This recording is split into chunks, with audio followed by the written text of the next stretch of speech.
Bonjour, c'est Ursule encore. On est le 17 juillet 2025. Alors je viens sur la trompette aujourd'hui encore. Et je viens proclamer le retour de notre Seigneur Jésus-Christ. Amen. Alléluia. Soyons tous bénis. Alors, où trouver les œuvres que Dieu a préparées d'avance pour nous? Amen. Où les trouver? Parce que tous, n'est-ce pas, nous aimerons faire exactement ce que Dieu nous a appelé à faire sur la terre. Mais où les trouver? Surtout si on est une personne qui a donné notre vie à Jésus et qu'on marche, n'est-ce pas, avec lui, n'est-ce pas, et que tout semble piétiner. On a l'impression que la roue est là, elle tourne en rond sur elle-même et puis rien n'avance. Mais où trouver les œuvres? N'est-ce pas que Dieu a préparé d'avance pour nous?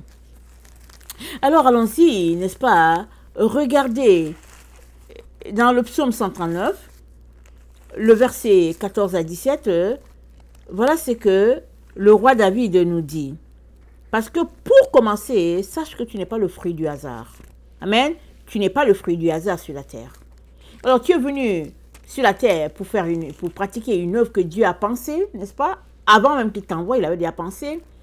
Il a choisi la famille par laquelle tu devrais passer. Et dis-toi que c'est normal, n'est-ce pas?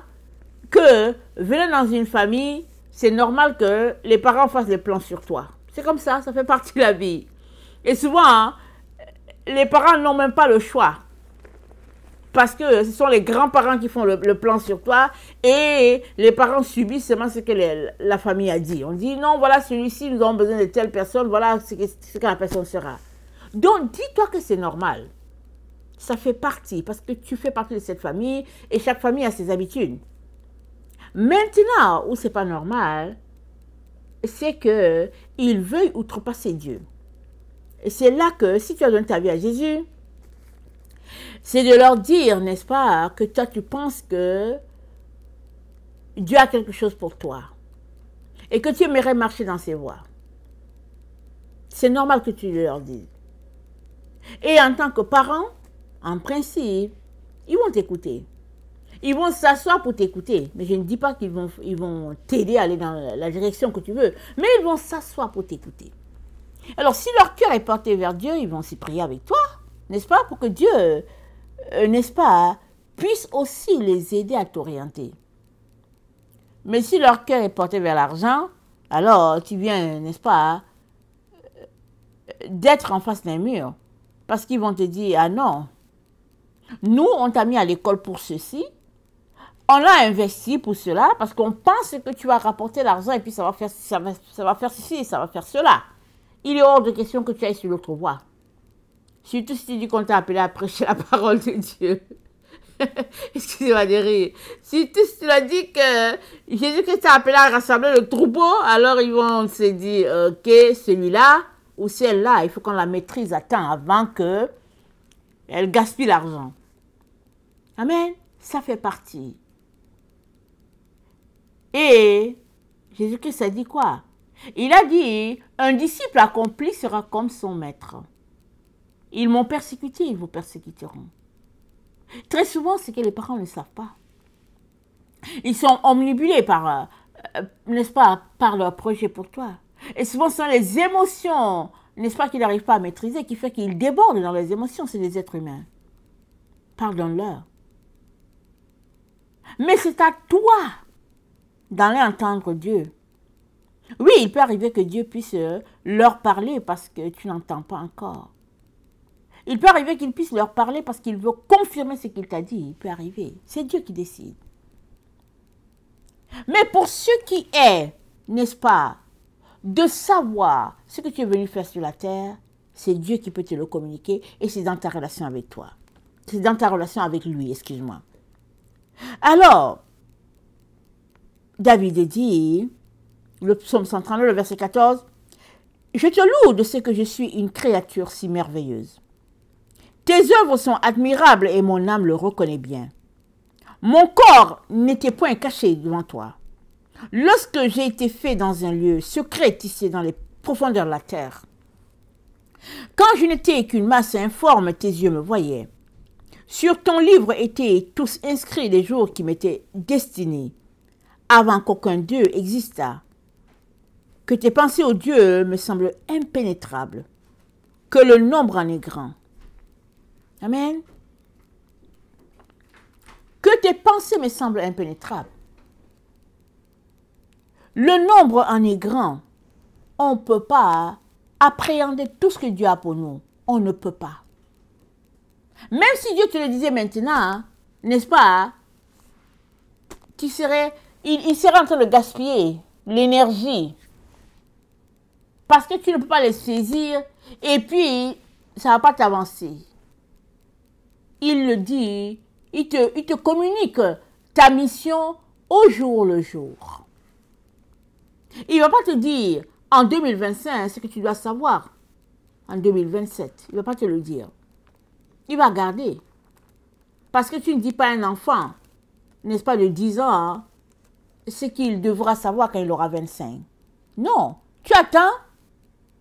Quand il va passer de 10 ans à 25 ans, alors tu vas lui dire que voilà ce qui s'était passé, voilà ça. Amen. Alors, Dieu a des projets pour toi. Il l'a établi depuis. En créant le monde, il t'a créé aussi. Selon son bon vouloir, et tu fais partie de son plan parfait. Tu n'es pas le fruit d'un hasard. Alors, c'est à toi de venir dans sa présence. Non pas pour dire, papa, donne-moi ABC avec ta liste d'épicerie. Non. Je ne t'empêche pas d'apporter une liste. Mais Dieu sait ce dont tu as besoin. Souvent, tu n'as même pas besoin d'aller devant lui qu'il t'a donné tout ce dont tu as besoin. Donc, le tout ne se trouve pas au fait que tous tes besoins ont besoin d'être satisfaits devant Dieu. Ce n'est pas de ça qu'il est question. Le tout, n'est-ce pas, c'est de savoir, Seigneur, comment accomplir ce que tu as déjà préparé pour moi sur la terre? J'aimerais le savoir. On a l'exemple frappant qui est l'exemple de Paul. Alors, dans Actes, n'est-ce pas? Dans Acte 9, nous sommes informés, parce que c'est Paul qui donne le témoignage, que Jésus-Christ a rencontré Paul, parce qu'il allait persécuter les apôtres. Et Jésus-Christ l'a rencontré sur le chemin de Damas. N'est-ce pas, il était en train de galoper sur son cheval. Il partait pour arrêter la clique des Simon, les Jacques et tout. Il allait les arrêter pour les mettre en prison et puis les tuer, parce que ça faisait pas longtemps qu'ils avaient tué Étienne. Alors Jésus-Christ le rencontre, et puis Jésus-Christ lui dit, on dit, c'est comme il s'approcha, il était sur le chemin de Damas, comme il s'approcha, il tomba par terre. Et il entendit une voix qui lui disait, Saul, Saul, pourquoi me persécutes-tu? Et puis Saul répondit, qui es-tu, Seigneur? Et le Seigneur dit, je suis Jésus que tu persécutes. Il te sera dur de régimber contre les aiguillons. Voilà. Paul travaillait pour Dieu dans son esprit. C'était un pharisien, il avait fait des études, il était zélé pour le pharisianisme, et puis il était, n'est-ce pas, un élève promoteur, et les gens lui ont remis une lettre pour dire, oui, il faut éliminer ces gens-là. Paul était vraiment enthousiaste dans le travail qu'il s'est donné d'éliminer les partisans de Jésus. Mais il travaillait pour Dieu. Dans son esprit. Dans l'esprit des pharisiens, il travaille pour Dieu. Dans l'esprit des leaders religieux, il travaille pour Dieu. Amen. Mais il n'était pas en train de faire les œuvres de Dieu. C'est ça la différence. C'est ça la différence. Alors, la Bible nous dit, le sacrificateur Caïphe a prophétisé cette année-là qu'il fallait que quelqu'un meure pour tous les peuples. Est-ce que Caïphe faisait le travail de Dieu? Mais Caïphe était le sacrificateur, élu en poste. Dans l'esprit de Caïphe, il était en train de faire le travail de Dieu. Ils étaient pleins de sacrificateurs là-bas. Quand Nicodème est sorti du milieu d'eux pour leur dire, pour aller voir Jésus, pour dire qu'en tout cas, personne ne peut faire ce que tu fais là s'il ne vient pas de Dieu. Parce que Nicodème a eu le temps, n'est-ce pas, d'observer tout ce qui se passait. Et Nicodème a eu le temps de faire son cheminement. Et il a eu le temps de chercher la vérité. Il a eu le temps de se convaincre que non, il y a quelque chose ici que je dois aller savoir. C'est-à-dire, Nicodème a fait sa démarche lui-même pour savoir qu'est-ce qu'il y a de vrai dans tout ça et puis qu'est-ce qu'il y a de faux. Il a fait sa démarche lui-même. Question de te dire que c'est à toi de faire ta recherche, de venir devant Dieu pour savoir, Seigneur, qu'as-tu pour moi? Et puis, qu'est-ce qu'il y a dans ce que je fais là? Qu'est-ce qu'il y a qui est pour moi? Et puis, je dis que c'est pour toi. Amen. Et puis, je dis que c'est pour toi. Je dis que Dieu m'a dit de faire ceci, Dieu m'a dit de faire cela, alors que ce n'est pas Dieu qui t'a dit. C'est toi-même. Ou bien, ce sont les hommes qui t'ont dit de faire. Et puis, tu les fais. Tu te dis que, ok, je travaille pour Dieu, alors que dans le fond, Dieu ne t'a pas envoyé, tu n'es pas en train de travailler pour Dieu. Alors, c'est ça qui est arrivé à Paul. Paul travaillait pour Dieu. Amen, entre guillemets. Mais au fait, ce n'était pas pour Dieu qu'il travaillait. Il travaillait pour les leaders religieux et puis il travaillait pour lui-même parce qu'il était frustré. Il a dit, cette secte, elle doit disparaître. Alors Jésus-Christ le rencontre. Jésus-Christ lui dit, Paul, Saul, il te sera difficile de régimer contre les aiguillons. Genre un peu, ça t'attend là-bas au feu. Ça va te piquer là-bas, ça va te brûler là-bas au feu. Si tu continues sur le chemin où tu es. Alors, Paul devient aveugle. Paul est amené, n'est-ce pas, dans une maison. Ananias vient pour prier pour lui afin qu'il recouvre la vue. Et Paul après donne le témoignage de ce que Dieu a fait. Et puis dans Galates 1, il continue son témoignage, n'est-ce pas? On avait un premier témoignage en Actes. Et puis dans Galates 1, on a un autre témoignage. Et puis, Paul dit dans Galates, excusez-moi, je vais chercher le passage et j'aimerais qu'on lise ce passage-là. Dans Galates 1, il dit au verset 15, « Mais lorsqu'il plut à celui qui m'avait mis à part Dieu le sein de ma mère et qui m'a appelé par sa grâce de révéler en moi son Fils, afin que je l'annonçasse parmi les païens, aussitôt je ne consultais ni la chair ni le sang. Et je ne montais point, n'est-ce pas, à Jérusalem vers ceux qui furent apôtres avant moi. Mais je partis pour l'Arabie, puis je revins encore à Damas. 3 ans plus tard, je montai à Jérusalem pour faire la connaissance de Céphas, et je demeurai 15 jours avec lui. Mais je ne vis aucun autre des apôtres, si ce n'est Jacques, le frère du Seigneur. Dans ce que je vous écris, voici devant Dieu, je ne mens point. » Un témoin de Paul qui nous dit ce qui s'est passé. Il travaillait avant pour le Seigneur.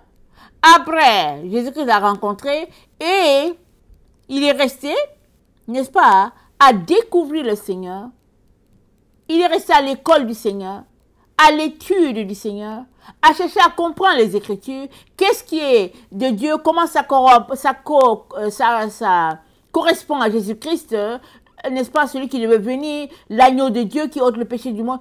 Paul a passé le temps maintenant à mettre, n'est-ce pas, de la lumière dans ce qu'il a appris dans la secte des pharisiens, n'est-ce pas, en lien avec les Écritures. Et qu'est-ce que le Saint-Esprit est en train de lui enseigner? Alors, quand il faisait l'étude et il faisait les croisements, il réalisait qu'effectivement, Jésus-Christ était celui qui devait venir. Effectivement, lui, Paul, a été appelé depuis le ventre de sa mère, non pas pour faire les œuvres qu'il faisait avec les pharisiens, mais pour annoncer Christ à toutes les nations et les nations païennes.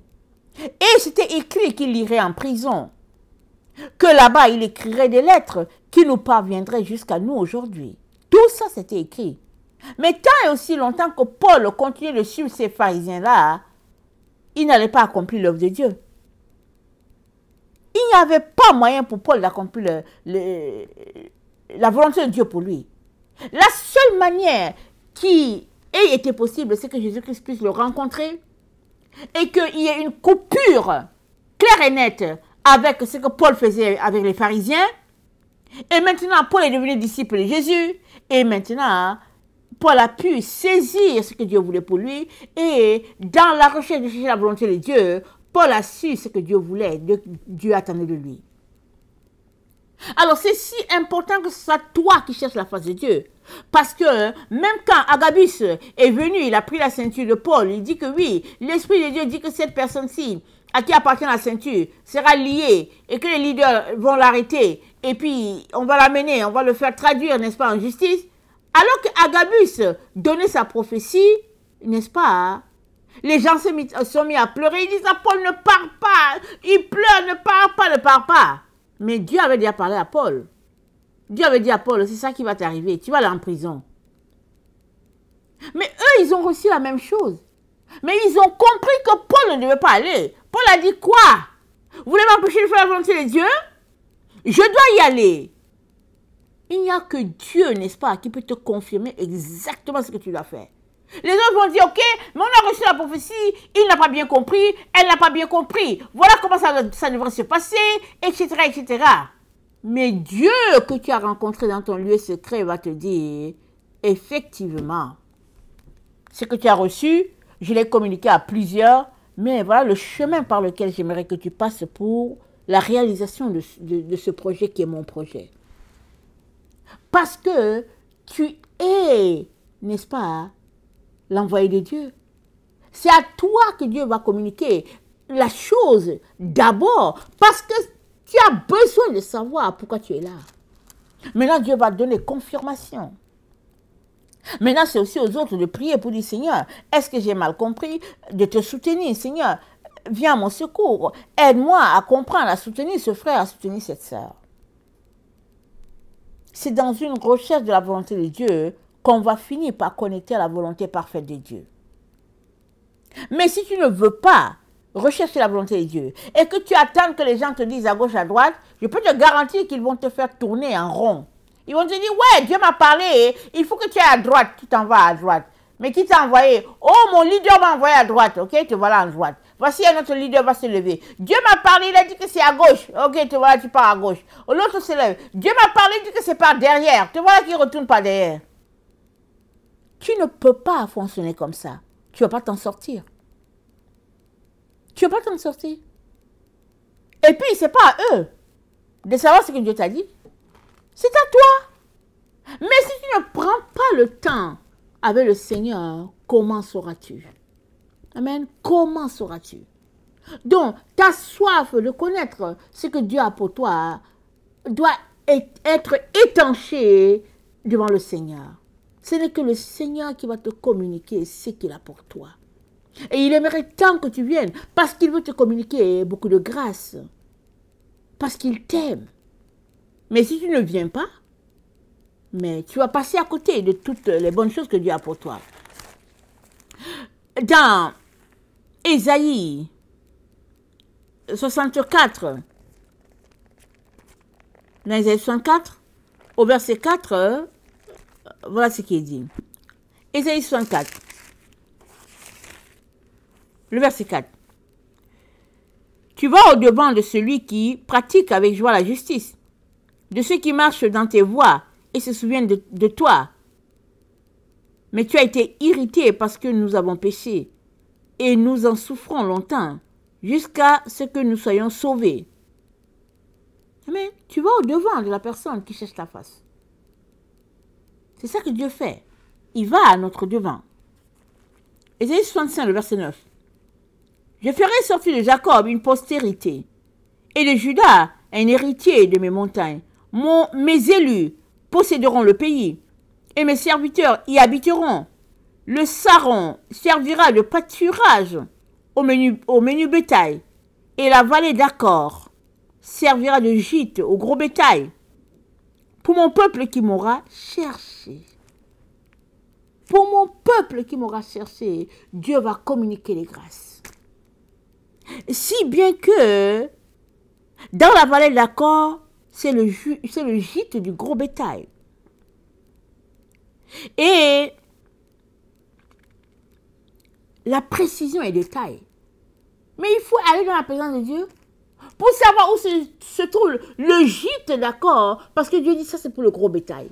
Si tu ne sais pas, tu vas venir, tu vas dire, ok, moi je vais mettre mes brebis ici, je vais mettre, n'est-ce pas, les poulets par ici et tout. Le Dieu dit non. Dans la vallée d'Accord, c'est le gîte du gros bétail. Et Dieu dit, ce sera pour mon peuple qui m'aura cherché. Nous avons besoin de chercher Dieu jusqu'à le trouver. Et maintenant que nous l'avons trouvé, nous avons besoin, n'est-ce pas, qu'il nous communique la précision dans son plan pour l'humanité. Soyons heureux, n'est-ce pas, d'être associés à son œuvre. Il ne nous a pas créés pour que nous puissions l'observer, lui faire les choses. Mais non. Il nous a associés à son œuvre. Il a fait de nous des participants à la nature divine. Nous sommes participants avec Christ. Et pour cela, nous avons besoin, amen, de venir chercher la face de Dieu, d'attendre devant lui, de nous délecter de sa présence et plaise à Dieu de nous communiquer ce qu'il aimerait qu'on sache, parce que tout est pour la gloire, n'est-ce pas, de Dieu, et tout est pour la maison de Dieu.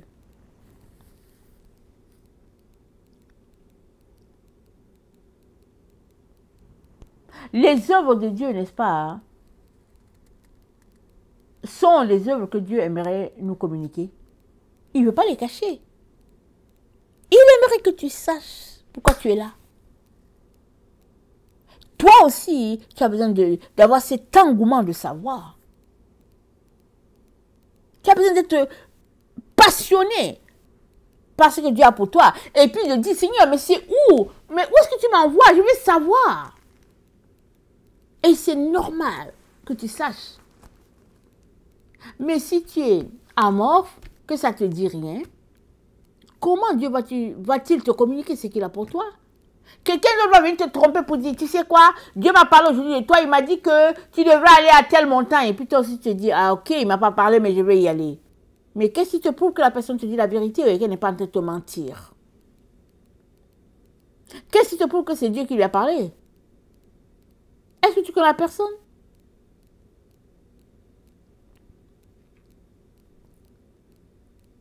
Les œuvres de Dieu, n'est-ce pas, sont disponibles pour chacun de ses enfants. Pourvu que tu viennes.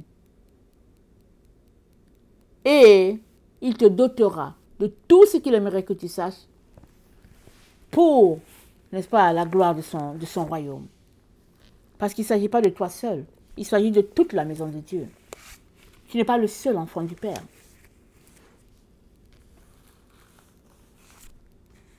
Ces enfants sont nombreux. Tu fais partie. Que sais-tu? Comment Dieu va-t-il t'utiliser pour amener à lui plusieurs? Combien sont-ils? Tu ne sais pas. Ce n'est que dans la présence de Dieu que Dieu te communiquera ses grâces et tu découvriras tout ce que tu dois découvrir. N'hésite pas à venir. Chasse la paresse. Chasse l'incertitude.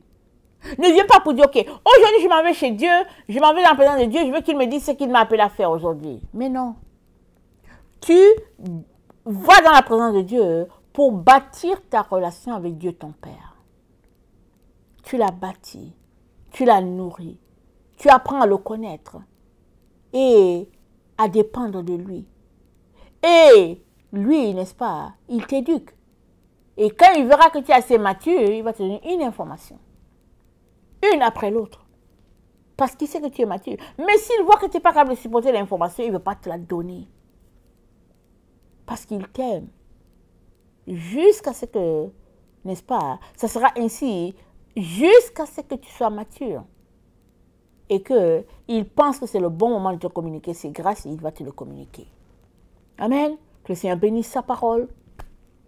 Dis-toi que Dieu est pour toi. Qui sera contre toi? Amen. Il ne veut que te communiquer son amour et toutes ses grâces. N'hésite pas à venir. N'hésite pas. Amen. Soyons tous bénis. Amen. Alléluia.